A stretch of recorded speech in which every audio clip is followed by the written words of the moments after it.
être citoyen pour la jeunesse aujourd'hui, c'est s'engager. C'est aussi revendiquer un rôle direct dans la prise de décision politique. Certains même iront jusqu'à proposer un service militaire réformé pour avoir un bon service. Moi, je suis absolument pour le service militaire. Pourquoi? Et ça t'a toujours... C'est-à-dire pour donner un sens des responsabilités aux citoyens. Et que le jeune puisse mettre au service de sa communauté son don de soi. On ne peut pas être jeune et ne pas se mettre au service de sa communauté. Nous, quand on faisait tout ce qu'on faisait, on le faisait par idéal, avec du bénévolat. On ne cherchait absolument rien, on ne s'attendait à rien. Du désintérêt. Mais aujourd'hui, c'est ça qui manque dans nos pays, c'est-à-dire des jeunes engagés, uniquement pour l'engagement. On les voit, les jeunes qui étaient dans les partis de gauche, les jeunes qui étaient... Ça, c'est nécessaire pour construire un pays.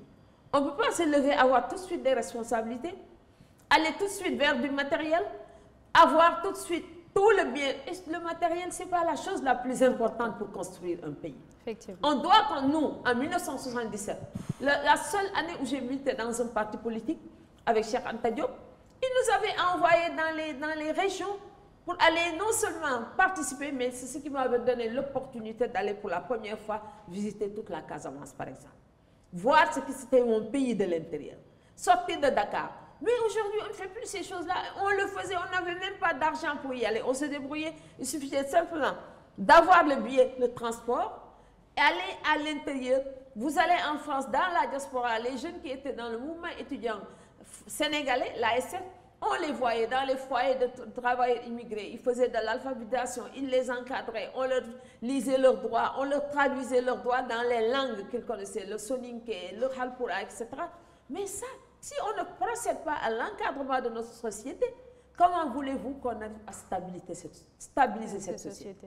C'est absolument nécessaire. C'est un impératif catégorique. On doit pouvoir le faire avec l'armée. On doit pouvoir le faire avec le mouvement scout.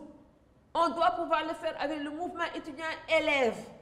C'est-à-dire, on n'a pas à aller étudier dans une salle de classe et sortir. L'éducation, l'enseignement doit s'accompagner aussi avec une éducation à la vie. Nous, déjà à l'école primaire, on faisait du jardinage, on s'occupait de nos tables, on nettoyait les salles de classe. Moi, quand j'entends aujourd'hui les gens crier, l'école est sale, l'école n'a pas d'eau, l'école n'a pas... Et les associations de parents d'élèves. C'est-à-dire, une école aussi doit reposer sur des forces sociales, pas seulement sur un État. Les forces sociales doivent servir à quelque chose. À part les religieux qui peuvent mobiliser ces talibés pour aller nettoyer, par exemple, le cimetière, pour aller s'occuper. Mais je me dis, l'éducation pour la propreté doit passer nécessairement par une force que constitue la force religieuse. Ça peut aider, être utile. Mais sinon, il faut encadrer les jeunes. Ne sont pas encadrés dans les partis politiques. Les jeunes ne sont plus encadrés dans ce que j'appelle les néo-confréries religieuses. Les jeunes ne sont plus encadrés par l'armée. La semaine de l'armée, quand nous étions au lycée, était une semaine importante qui nous permettait de mieux connaître l'armée. Armée-nation, ce concept avait un contenu à l'époque. On ne peut pas continuer ainsi. L'encadrement des jeunes, il faut voir ce qui se passe aujourd'hui. Les mobilisations des jeunes et la violence qui est déversée. Si on n'encadre pas ces jeunes, dans quelques années, ces jeunes vont nous faire une véritable révolution. Dans quel sens? Je ne sais pas. Ça peut être une révolution sociale, ça peut être une jacquerie comme on met là, ça peut être une révolution à l'iranienne. Mais en tout cas, la société ne sortira pas indemne et intacte de cette situation. Effectivement. Et Madame Bo aussi, vous êtes membre de la société civile. Et la société civile, c'est une composante très importante, bien sûr, mais souvent qui parle des questions de bonne gouvernance. Mais là, on voit que souvent les questions politiques sont beaucoup plus soulevées par cette société civile-là. Oui, parce que simplement, on accorde trop d'importance à la gestion, au contrôle du pouvoir. Qui dit contrôle du pouvoir, dit aussi contrôle des ressources. Le jour où on aura à séparer définitivement le contrôle du pouvoir du contrôle des ressources, c'est-à-dire que les ressources et le bien commun soient vus d'une autre manière et qu'il y ait de véritables contre-pouvoirs pour contrôler la gestion des ressources, la politique susciterait moins de passion. Je crois que toute la lutte que nous devons mener en tant que société civile aujourd'hui, c'est retrouver ce que j'appelle l'essentiel. L'essentiel, d'abord, il y a la neutralité de l'État et de l'administration. La relation entre le citoyen et l'État doit être une relation neutre, la neutralité de l'administration. On doit aller, de mon point de vue, vers une utilisation rationnelle des ressources du pays. Et vous savez, aujourd'hui, nous sommes dans un monde. Dans un monde, si on ne revoit pas la gestion des ressources, je ne dis pas à l'échelle planétaire, mais à l'échelle tout simplement de nos petites nations et de nos sociétés, je vous assure, il y aura stabilité nulle part.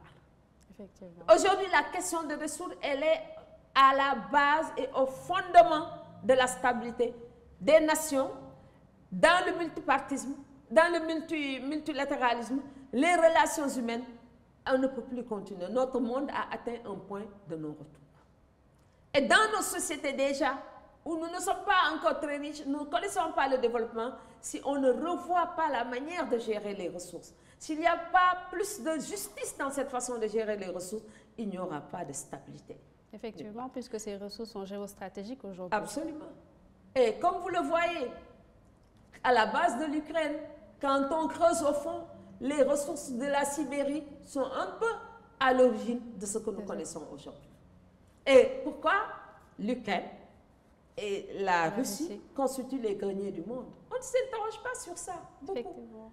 Moi, je pense que c'est une des conséquences de ce qu'on a connu pendant la période stalinienne ou un peu avant, à travers les sovkhoz et les kolkhozes. La manière, c'est vrai que ce n'était pas une bonne manière d'aller vers l'agriculture, mais en tout cas, c'est ce qui reste de cette période, si vous voulez, des sovkhoz, des kolkhozes et du communisme pendant toute cette période-là.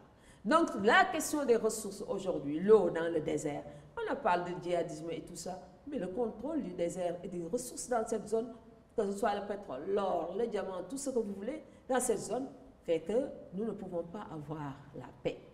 Et nous aussi au Sénégal, quand on pense au pétrole, je disais à quelqu'un hier, le pétrole et le gaz sont importants, mais ce qui me paraît le plus important et le plus fondamental, c'est l'exception sénégalaise sur le plan démocratique. Et c'est ça que nous devons préserver.